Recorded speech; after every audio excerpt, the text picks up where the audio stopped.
Assalamualaikum warahmatullahi wabarakatuh. Kali ini saya ingin membuat video tentang berbagi aksi nyata pada modul 1.4 budaya positif. Adapun video yang saya buat itu meliputi kegiatan berbagi dengan para rekan sejawat, yaitu guru-guru di sekolah saya, tentang apa itu budaya positif, kemudian bagaimana membuat keyakinan kelas sampai praktek segitiga restitusi. Kemudian video ini akan dilanjutkan dengan kegiatan yang saya lakukan secara langsung, yaitu kegiatan membuat keyakinan kelas bersama siswa saya. Kebetulan saya mengajar di kelas 6. Nah, setelah itu juga nanti di video yang akan saya tampilkan ini juga ada video yang berisi kegiatan restitusi kelas yang pernah saya lakukan bersama siswa saya di sekolah. Dan terakhir, sebelum video itu ditutup, ada kegiatan menampilkan bersama guru-guru kegiatan menyampaikan cara membuat keyakinan kelas yang telah saya praktekkan sebelumnya. Ditutup dengan adanya umpan balik oleh salah satu guru yang telah mempraktekkan pembuatan keyakinan kelas dan telah pula mempraktekkan kegiatan restitusi kelas. Nah, seperti itu, mari disimak videonya sampai habis. Terima kasih. Assalamualaikum warahmatullahi wabarakatuh. Waalaikumsalam warahmatullahi wabarakatuh. Sebelumnya Bapak Ibu, kami ketik Jalur Maraga, mohon dimaklumi nanti kalau ada yang kurang pas, kurang tepat, kita mintakan kepada senior kita untuk memperkuat penjelasannya. Ya Bu Penny? Oh iya. Jadi, alhamdulillah senang sekali Bapak Ibu kita bisa berkumpul dalam keadaan sehat dalam kegiatan PMM hari ini. Sembari memang saya pribadi ingin menjelaskan salah satu modul yang kami pelajari di kegiatan guru penggerak, yaitu modul 1.4, yaitu tentang disiplin positif. Jadi ini merupakan lanjutan dari modul-modul sebelumnya yang sifatnya lebih kepada ada tindakan action di dalamnya, ya. Jadi budaya positif, kira-kira apa yang terbayang oleh kita kalau mendengar budaya positif? Budaya positif, jadi kita mungkin kalau budaya positif arahannya adalah bagaimana menciptakan iklim sekolah yang sifatnya baik, ya, semua bernilai bagus di sana. Jadi untuk mewujudkan sekolah yang mempunyai budaya positif, salah satunya itu melalui penegakan disiplin. Nah, itu dia. Jadi hari ini kita akan bahas secara tuntas bagaimana teori-teori psikologis yang berkaitan dengan disiplin.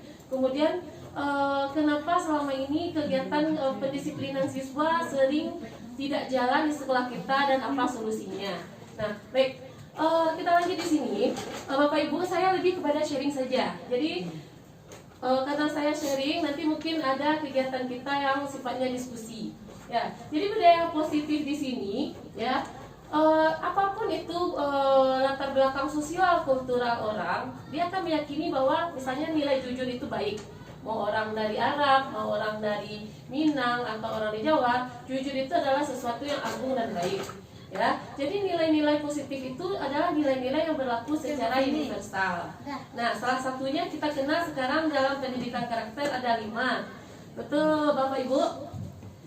Beriman dan bertakwa, berakhlak mulia, gotong royong, mandiri, kreatif, dan berdalam bisnis. Ya, itu kan versi pemerintah. Kalau saya lihat di materi-materi sebelumnya, di kurikulum yang lalu baru 18. Mungkin Bapak Ibu masih ingat 18 nilai karakter. Sebenarnya kan itu juga, cuman narasinya saja yang berbeda. Tapi kita meyakini ini nilai positif. Jadi nilai positif ini sebenarnya kita kan pasti Bapak Ibu pernah bertanya, kalau kita saja yang mendidik di sekolah, otomatis tidak akan berhasil. Yakin nggak Bapak Ibu? Ya, ibarat dalam budaya Minang ada tumpu sajarangan. Orang tua, guru di sekolah, dan lingkungan masyarakat adalah 3 kelompok yang harus berkolaborasi, bersinergi untuk mewujudkan terciptanya budaya positif.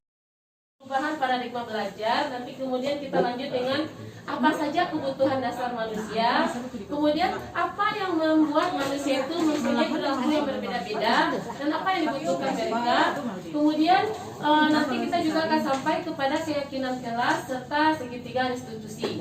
Nah, sebagai upaya tindak lanjut untuk mengatasi masalah disiplin kelas. Nah, oke. Kita ingat bahwa sebelumnya mungkin Bapak Ibu pernah mendengar bahwa Ki Hajar Dewantara mendengungkan pendidikan yang salah satunya landasan filosofis berpikir beliau adalah bagaimana kita guru menghamba ke murid. Kelihatannya aneh, nama Bu? Guru menghamba ke murid. Jadi sebenarnya bukan menghamba dalam artian kita yang ke murid itu apa istilahnya, kita yang merendah teman, artinya adalah kita memang fokus ya untuk memperbaiki murid itu ya. Jadi kalau Ki Hajar Dewantara sepertinya beliau berbaikilah akhlak siswa, nanti baru lanjutannya adalah belajar. Jadi karakter dulu diutamakan ya. Jadi beliau tidak pula mengesampingkan intelijensi. Beliau malah mengharapkan, meyakini dengan karakter yang baik, intelijensi siswa nanti juga akan berkembang dengan sendirinya. Kira-kira Bapak Ibu setuju nggak? Nah, kurang lebih seperti itu ya. Dan kita mungkin sudah melihat ya, orang-orang yang berkarakter baik, dia suksesnya itu betul-betul sukses dibanding orang yang pintar tapi karakternya kurang ya. Suksesnya mungkin seketika saja. Nah, seperti itu. Mungkin kita bisa lanjut ke materi pertama, yaitu bagaimana perubahan paradigma belajar. Next year. Oke, nah di sini mungkin karena terlalu kecil perubahan paradigma belajar, bisa diataskan Bu. Oke, Diturunkan. ya saya pakai slide yang sebelumnya. Diturunkan berarti. Nah ini dia.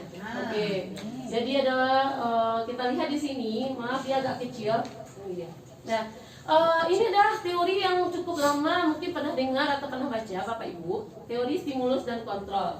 Pada teori stimulus dan kontrol ini yang mungkin paling banyak kita pakai, di mana guru menyamaratakan si A, si B, si C, dan si D.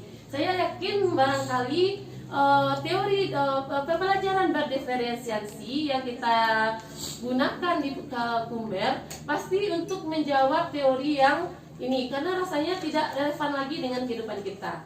Nah, mungkin si A, si B, si C dari background pendidikan dan latar keluarga yang berbeda akan sama sifatnya. Makanya kita harus memperhatikan di sini bahwa siswa itu orang yang unik, mereka berasal dari latar keluarga yang berbeda. Kita tidak mungkin menyamarkan perlakuan, bukan berarti kita tidak adil ya. Kita harus memahami siswa berbeda-beda. Jadi di sini ada istilahnya, jangan kita melihat siswa itu perilaku buruknya saja ya. Kita sebagai guru ya, secara psikologis kita pantas atau wajib melihat rentetan sebelumnya. Perilaku si A ini begini, pasti asalnya karena ini. Kita harus jangan melihat yang di mukanya saja. Ibarat gunung es Bapak Ibu, mungkin perilaku yang ditampilkan itu yang di atasnya saja. Kita tidak tahu apa yang terjadi di bawahnya. Jadi perubahan paradigma belajar baru, guru itu melihat sebuah perilaku siswa itu sebagai sesuatu yang berbeda. Silahkan dipandang dari berbagai sudut pandang yang berbeda. Kemudian jangan sampai ada stigma negatif ke siswa, karena pasti itu akan merugikan siswa. Yakinlah, kadang-kadang stigma negatif itu belum tentu sepenuhnya betul. Ya Bapak Ibu? Iya, kadang-kadang kita hanya gambaran kita saja. Jadi mulai sekarang jangan kita pakai teori menang kalah. Jadi ada siswa yang melanggar disiplin, misalnya kita hukum, berarti kita sudah menang, dia kalah. Tetapi bagaimana kita kalau untuk menegakkan budaya disiplin itu, kita berpikir supaya siswanya mendapat sesuatu yang baik, positif ketika dia pulang ke rumah, dan kita juga senang dengan perilaku yang berubah di diri dia. Jadi ada teori win-win, menang-menang, seperti itu dia. Jadi perubahan paradigma ini penting sekali bagi kita guru, karena ingat, pendidikan itu tidak stagnan, pendidikan itu akan berjalan terus. Jadi kita harus update terus bagaimana teori-teori pendidikan terbaru, karena memang ini ada saja penelitian-penelitian yang melahirkan teori-teori pendidikan yang berikutnya. Jadi mungkin bisa dilanjutkan Bu. Berikutnya kita akan bahas tentang disiplin positif itu sendiri. Nah, Bapak Ibu, disiplin itu sebenarnya sesuatu yang menakutkan atau bagaimana? Apa yang terbayang oleh Bapak Ibu? Tidak seram. Iya. Apakah Bapak Ibu pernah berpikir ke memikirkan benefit atau manfaat dari disiplin, ya sebenarnya begini, orang kalau melanggar disiplin itu barangkali mereka tidak kurang paham tentang manfaat jika mereka disiplin, ya nak? Wah, ya betul. Barangkali mereka belum paham manfaat mereka harus disiplin itu apa, pentingnya bagi mereka apa. Nah makanya nanti lahir ada dua kategori. Disiplin yang sifatnya intrinsik, berasal dari diri siswa itu. Dan yang kedua disiplin yang sifatnya ekstrinsik, yang lahir karena tekanan luar, yang lahir karena pengaruh lingkungan. Nah, kira-kira Bapak Ibu, mana yang lebih bagus? Disiplin yang lahir dari diri anak itu sendiri, atas kesadaran dia sendiri, atau disiplin yang karena tekanan pihak luar? Kira-kira mana yang iya, setuju sekali, hebat Bapak Ibu, ya. Ya. Jadi disiplin memang yang berasal dari diri dia sendiri, itu akan bertahan lama dengan nilai atau value yang melekat ke diri dia. Jadi mereka akan mengubah perilaku mereka dengan sendirinya tanpa perlu orang lain memberikan stimulus berlebihan, ya. Jadi kalau disiplin intrinsik ini sudah ada pada diri siswa kita, tidak akan ada istilahnya hukuman, tidak ada akan istilahnya sanksi. Semua akan kegiatan pembelajaran akan nyaman. Nah, jadi sebenarnya salah satunya yang penting sebenarnya dalam belajar itu saya dapat itu dari tutor adalah bagaimana menyamankan siswa dulu, ya. Makanya kita ketika di awal-awal pembelajaran pasti kita semua, saya belajar juga dari senior-senior saya di sini bahwa pentingnya kita salawat dulu, kita tanya siswa dulu. Ternyata ketika menimbulkan gelombang alfa di otak siswa, mereka akan nyaman dan mudah menerima pelajaran. Jadi seperti itu juga, kalau pagi sudah tidak disiplin, jadi gelombang otak kita akan kacau sehingga otomatis merasa tidak nyaman dan ujung-ujungnya tidak siap untuk belajar. Iya atau tidak, Bapak Ibu? Iya, benar seperti itu. Jadi ada kata kunci di sini. Ya, disiplin akan menimbulkan rasa nyaman. Tapi kalau tidak disiplin akan timbul rasa tidak nyaman. Pada diri siapa? Siswanya dan tentunya gurunya juga. Iya, nah Bapak Ibu? Iya. Nah, mungkin kita akan lanjut ke slide berikutnya. Kita pertajam di slide berikutnya. Di slide berikutnya itu adalah tentang kebutuhan dasar manusia. Nah, kalau kebutuhan dasar sudah terpenuhi, kira-kira ada juga nggak kegiatan melanggar-melanggar? Berbau-berbau tidak disiplin, kira-kira Bapak Ibu? Siswanya sudah nyaman, senang, happy. Kira-kira dari rumah juga sudah makan, dapat bekal, dapat jajan. Kira-kira kebutuhan mereka sudah terpenuhi lahir batin. Kira-kira ada juga nggak keinginan untuk melanggar disiplin? Mungkin orang yang aneh ya, barangkali satu dua yang merasa agak berbeda siswanya dari yang lain. Tapi secara umum, ya secara global, ketika kebutuhan sudah terpenuhi, ya maka akan lahir perilaku positif. Perilaku positif dari siswa-siswa akan membentuk budaya positif di sekolah. Jadi kan sekolah ini seperti komunitas, ya, gabungan dari siswa, guru, warga sekolah. Kita kan berinteraksi di sini. Makanya sekolah itu komunitas yang bergerak untuk mendisiplinkan siswa. Tugas guru kan Bapak Ibu? Tugas guru? Tugas kita semua, itu betul sekali Bu. Warga sekolah. Jadi ketika mungkin guru agak lengah, mungkin warga sekolah seperti TU atau apa lain bisa mengingatkan siswa. Jadi pentingnya di sini kerja sama untuk menciptakan disiplin dan budaya positif. Nah, kita lihat di sini banyak sekali ahli ini memberikan grafik atau segitiga tentang kebutuhan manusia. Salah satunya itu Dian Gossen, kemudian ada Maslow, ya. Jadi mereka meletakkan kebutuhan yang sifatnya fisik, biologis itu letaknya di piramida paling bawah. Jadi kebutuhan makan, minum, ya, yang berkaitan dengan fisik lah, itu ada kebutuhan primer yang harus dipenuhi. Setelah itu mungkin kebutuhan yang sifatnya pengakuan dari orang sampai ke tingkatan yang lebih tinggi, ada namanya aktualisasi diri. Jadi diaktualisasi diri itu pengakuan dari orang lain, ya. Mau siswa TK senang nggak dipuji Bapak Ibu? Senang. Mau kakek kita di rumah senang nggak dibuang-buang? Iya kan. Nah jadi itu sebenarnya bagian dari kebutuhan dasar manusia. Jadi kebutuhan dasar manusia inilah yang penting diperhatikan ya oleh orang tua di rumah, oleh kita sebagai orang tua kedua siswa di sekolah, oleh kepala sekolah, oleh warga sekolah ya. Karena yakin satu hal, ketika kebutuhan sudah terpenuhi, muncullah perilaku positif ya. Kemudian kebutuhan ini ingat menyangkut dua hal, lahir dan batin. Katakanlah siswa kita sudah diajar bagus di sekolah, cuman ketika mereka kurang kasih sayang, kita memang pintar mengajar, tapi mungkin jarang memberikan pujian, jarang bertanya kabar dan sebagainya. Belum terbentuk kedekatan intern dengan siswa juga rasanya kurang pas ya. Jadi memang balik lagi kita ke filosofis pemikiran Ki Hajar Dewantara bahwa jadi guru itu memang Muri Handayani nak ini baik di belakang sebagai pendorong, di tengah sebagai kemudian di depan teladan ya, contoh. Iya, itu jadi memang total yang saya rasakan adalah jadi guru itu tidak bisa setengah-setengah. Jadi kita memang harus betul-betul total ya, lahir batin tanggung jawabnya seperti itu nampaknya. Ya. Kira-kira sampai di sini Bapak Ibu ada yang ingin ditanyakan tentang kebutuhan dasar manusia? Mungkin kita lanjut ke slide berikutnya. Oke, motivasi perilaku. Nah, sebanyak orang sebanyak itu pula pola pikirnya. Salah satunya itu dikerucutkan oleh Dian Gosen tahun 2004 menulis buku psikologi yang mengatakan bahwa paling tidak ada 3 motivasi atau yang melatar belakangi seseorang untuk melakukan sebuah tindakan. Nah, ini khusus ya, mungkin beliau sepertinya meneliti para siswa. Pertama, untuk menghindari ketidaknyamanan atau hukuman.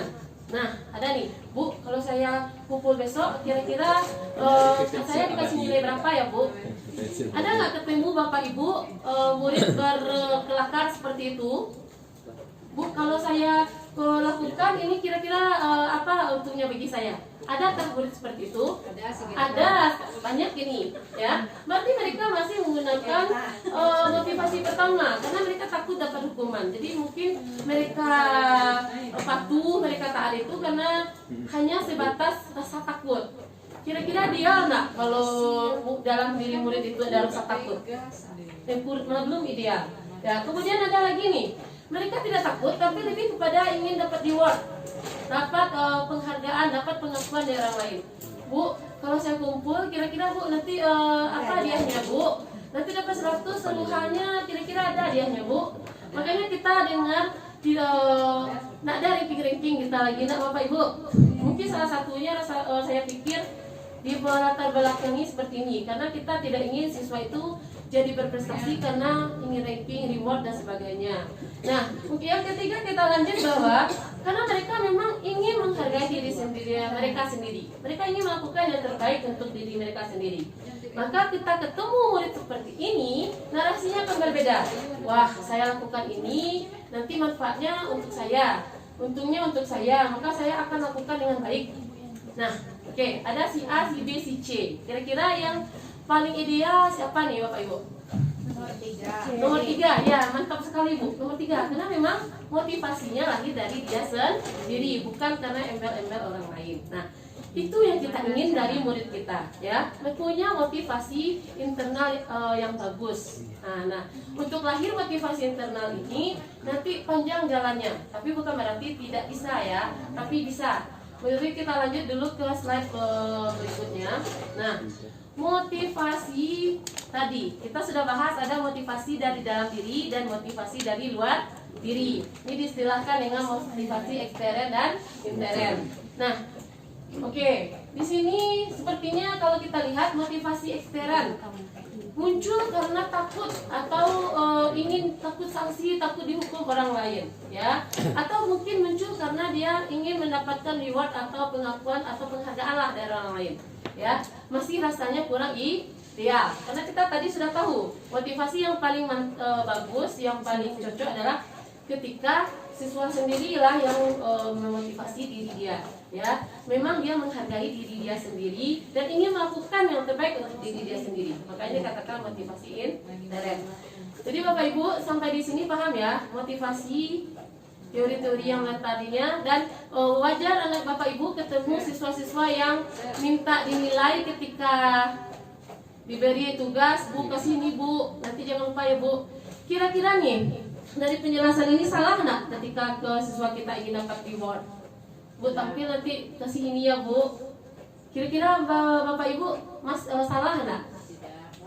Sebenarnya karena mungkin kebiasaan ya. Tapi kalau kita tujukan rewardnya untuk sebagai jadi upah lah, jadi payah dia mungkin udah belajar baca puisi 2 hari belakangan. Oke lah. Tapi kalau dia ingin baca puisi karena semata-mata dapat reward, barangkali itu masih kurang ideal. Tapi kalau kita memberikan reward karena dia sudah lah istilah awaknya suka rupiah belajar, nah, yuk silahkan, karena mungkin itu pula yang bisa kita hargai untuk jadi payah dia.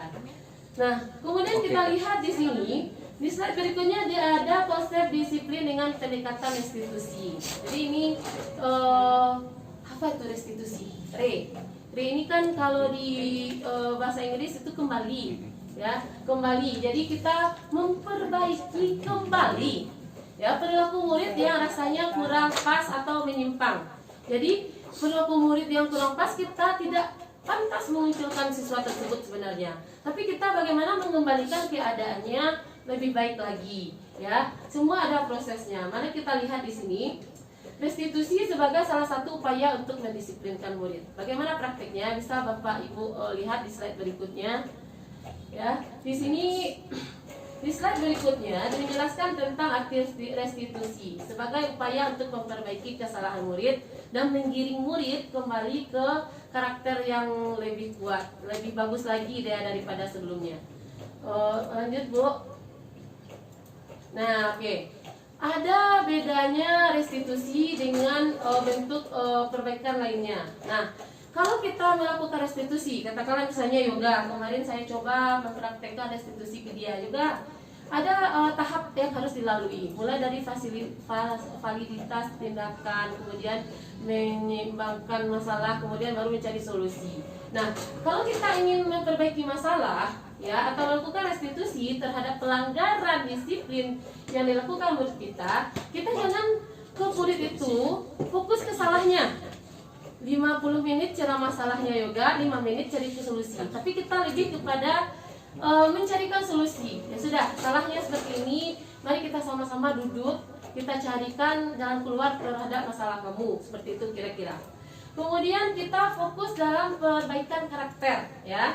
Kemudian kita tidak boleh menebus kesalahan tapi belajar di kesalahan. Maksudnya di sini bukan menebus kesalahan tapi kita lihat kurangnya di mana. Oh, kamu tidak disiplin, ternyata salahnya karena bangun telat. Bangun telatnya kenapa? Karena tidurnya terlambat juga. Jadi kita mencari alternatif lah kalau melakukan restitusi. Jadi kemudian ini yang menarik kalau restitusi, kita sebagai guru, kita menawarkan mereka yang memilih. Nah, kira-kira yoga besok Ibu punya 3 macam ide. Pertama, kamu naik angkot ya biar cepat. Kedua, kamu bangunnya 50 menit lebih 30 menit lebih awal. Atau yang ketiga, kamu bilang ke papa kamu lah, karena mungkin dia motornya lebih kencang daripada mama kamu. Jadi poin keempat adalah kita memberikan alternatif. Tidak ada paksaan di sini. Kemudian perlu diperhatikan kalau kita melakukan restitusi atau perbaikan tindakan kepada siswa terhadap disiplin yang dilanggar dia, kita gunakan nada-nada suara yang sifatnya lebih bersahabat. Suasananya mungkin lebih intim. Maksudnya di sini kita bawa di pustaka, duduk dalam keadaan tenang, tidak dalam keadaan emosi marah seperti itu.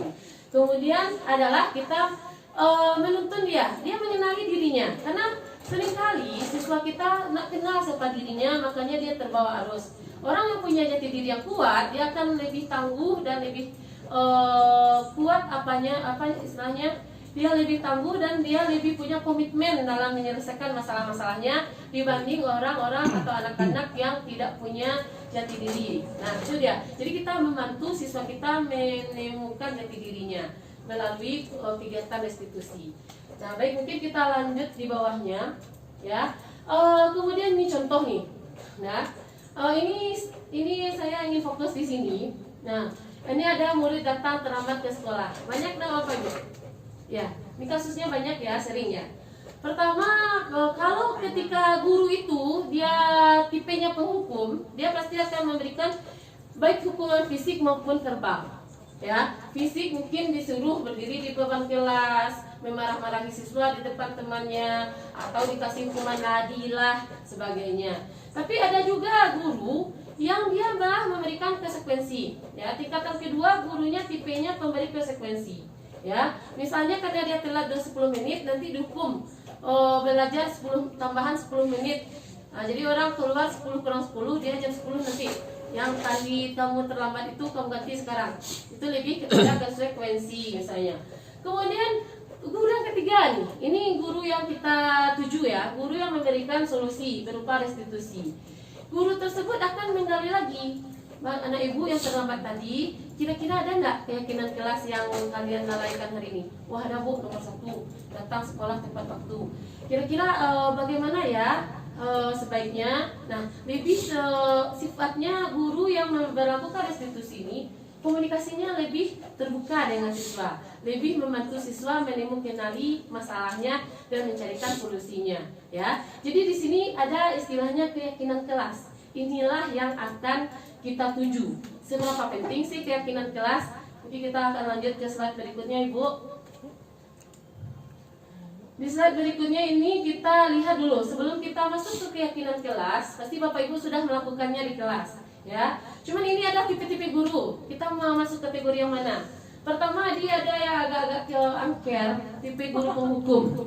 Mungkin verbal, mungkin fisik. Ya, kamu ini gini, silakan lari, silakan bersihkan WC dan sebagainya. Kira-kira ideal nggak guru seperti ini Bapak Ibu? Ciri-cirinya seperti itu. Ada di kita, mungkin masih ada ya, tapi kita langsung mengurangi tipe-tipe guru yang seperti ini. Kemudian ada juga nih gurunya halus lembut tapi pedih, ya, membuat rasa bersalah. Wah, kamu sepertinya karena kegiatan kamu tadi ibu dimarahi bapak kepala sekolah. Wah, kamu senang ya ibu nggak dapat masalah ya. Akan menimbul, dia tidak keras, nada suaranya mungkin lembut, tapi mengena di hati siswa dan salah-salah siswa itu ada rasa sakit yang ditimbulkan. Itu yang dituju oleh guru pembuat rasa bersalah. Jadi ini juga bukan tipe yang ideal. Kemudian ada guru yang sifatnya sebagai pemantau. Dia cuma pengawas, ya. Dia melihat-lihat saja. Jadi rasanya tanggung jawabnya kurang ya. Dia cuma mengingat-ingatkan saja. Kemudian ada guru yang friendly.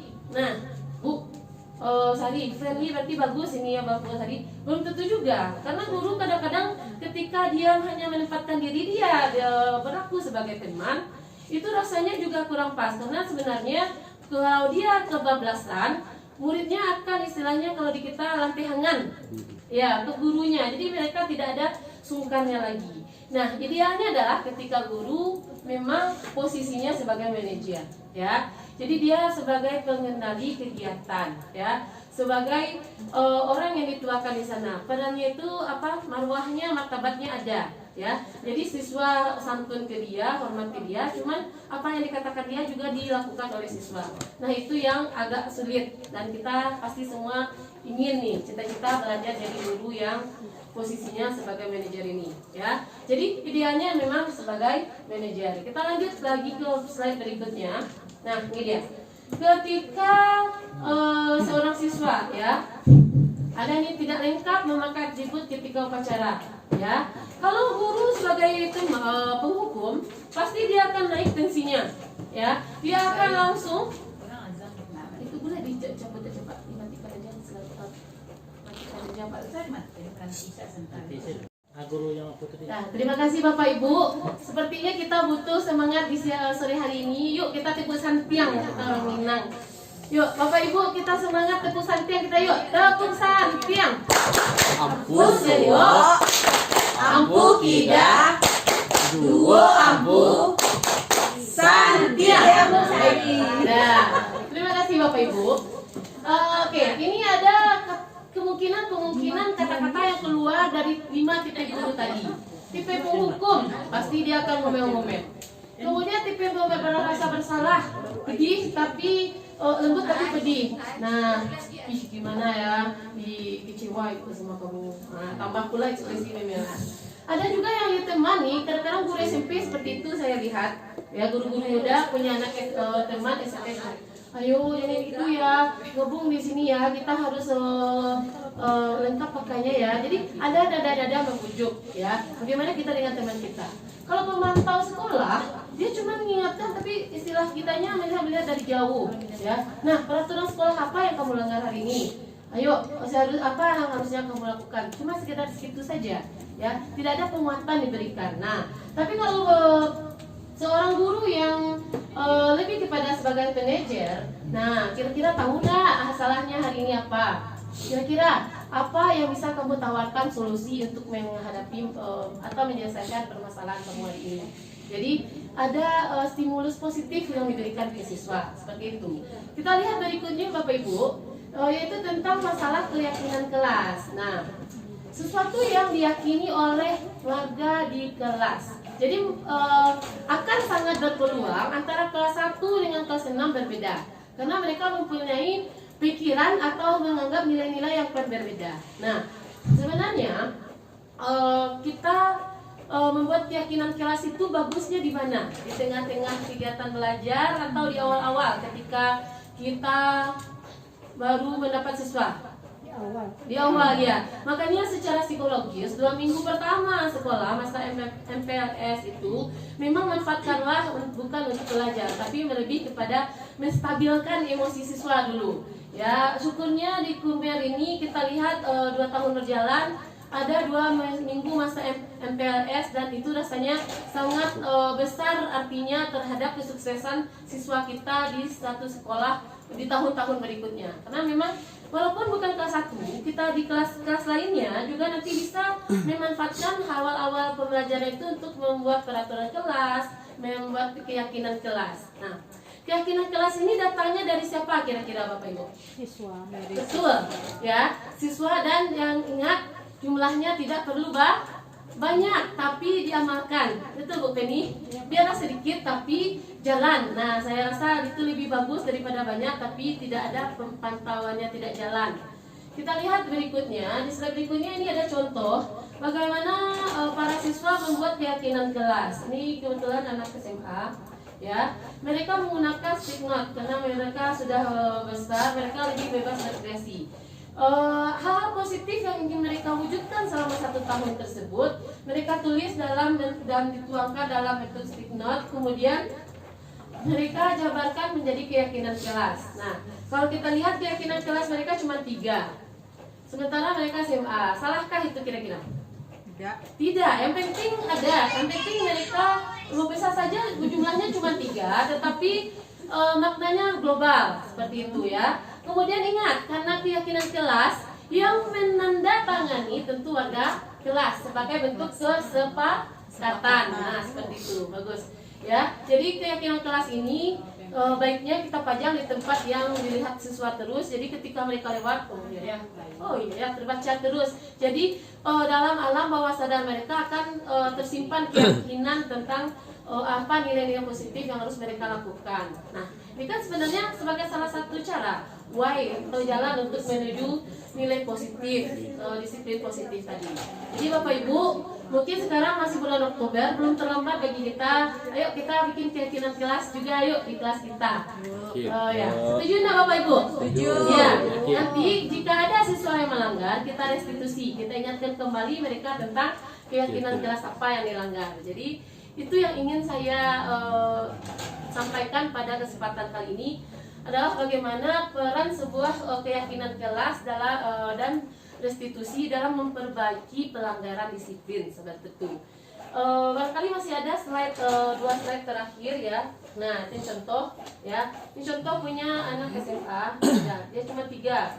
Menjaga kebersihan kelas, menghargai teman, masyarakat tata tertib, tenang dan belajar. Nah, sederhana tapi bermakna ya. Barangkali ada lagi 1 atau 2 slide berikutnya. Nah, ini dia. Metode keyakinan kelas ini sifatnya lebih abstrak sebenarnya ya. lebih abstrak dari peraturan. Kalau peraturan itu lebih detail seperti itu, tapi keyakinan kelas ini kata-katanya lebih abstrak. Kemudian sifatnya lebih menyeluruh atau universal. Kemudian disesuaikan dengan keadaan, kondisi siswa.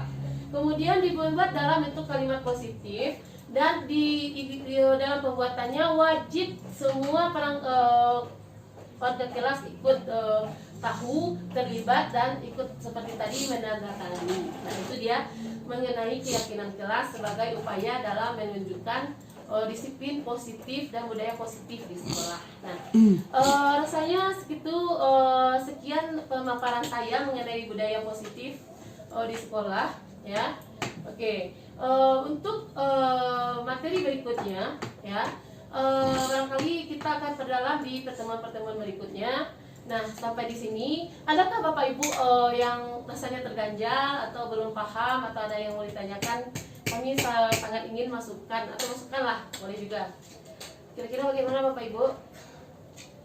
Bu Ayu? Ya, boleh Bu. Ada yang ingin ditanyakan? Pas? Terima kasih Bu Ayu, silakan. Nanti kita persamakan di sini. Keju Bu. Terima kasih Bu Sari. Sebenarnya ini sudah lama saya ingin sekali di kelas 1. Biasanya kan sudah pernah lihat guru-guru yang kelas lain membuat keyakinan kelas, Ya. dan itu datangnya kan dari siswa Ya, sendiri. betul. Bagaimana caranya, triknya supaya kami guru kelas 1 juga bisa membuat keyakinan kelas tersebut dengan situasi anak yang belum semuanya bisa menulis atau membaca. Ya. Simpel saja, Iya, sedikit itu simpel, saja. baik. Terima kasih Bu Sari. Terima kasih kembali Bu Ayu. Bagaimana kira-kira Bapak Ibu audiens yang lain? Ya. Ini menarik sekali karena memang siswa kelas 1 kan belum pandai menulis dan membaca. Nah, jadi kita mungkin bisa membantu. Jadi ketika siswa itu di awal pembelajaran, nah Ibu apa yang baik kita lakukan di kelas? Tenang Bu, kita mungkin bisa bantu menuliskan. Apalagi berarti sepertinya kita tidak bisa membuat seperti cara anak SMK tadi karena mereka yang menulis sendiri. Tapi kalau kita bisa bantu, kita data, ya nah Ibu udah dapat 15 nih nilai positif, jujur, meletakkan barang pada tempatnya, tidak mengganggu teman dengan bahasa-bahasa mereka. Jadi karena kita sebagai guru kelasnya membantu, memang ini butuh jerih payah ekstra sedikit, waktunya juga ekstra. Tapi saya yakin keyakinan kelas untuk kelas 1 juga bisa dibuat dengan cara mereka sendiri. Jadi kita mungkin karena yang mereka tidak bisa menulis membaca, kita yang membantu mendatanya, kemudian nanti kita juga membantu menjelaskan. Nanti barangkali terakhir baru kita bacakan. Nah, nih anak ibu hasilnya keyakinan kelas kita ada 5 ya. Pertama mungkin duduk tertib, belajar dengan tertib di kelas, mengangkat tangan sebelum berbicara dan sebagainya ya. Nanti kita, anak ibu setuju nggak? Nah, penting tadi kan ada kata kuncinya setuju. Jadi kalau setuju baru kita mungkin mereka bisa cap tangan atau cap jempol. Ya sudah. Yang penting nilai kebersamaan dalam merumuskannya itu dapat, feelnya dapat seperti itu. Ya, terima kasih Bu Ayu. Terima kasih Bu Sari. Ya, ada Bapak Ibu yang lain? Insya Allah akan segera dilaksanakan. Terima kasih Bapak Ibu. Saya sangat senang Bapak Ibu berkomitmen hari ini untuk membuat keyakinan kelas, termasuk saya juga. Nah, sepertinya tidak ada lagi yang ingin tanya atau menyampaikan ide. Saya cukupkan di sini. Ya, terima kasih atas sumbang saran, pertanyaan dan tentu saja atensinya hari ini. Ya, terlebih terkurang saya minta maaf. Seceri di Tapi Banda, Ambokete, Jawa Baru Baraja, mohon dimaafkan. Assalamualaikum warahmatullahi wabarakatuh. Salam semangat, bahagia, guru-guru hebat. Amin. Si Cerek di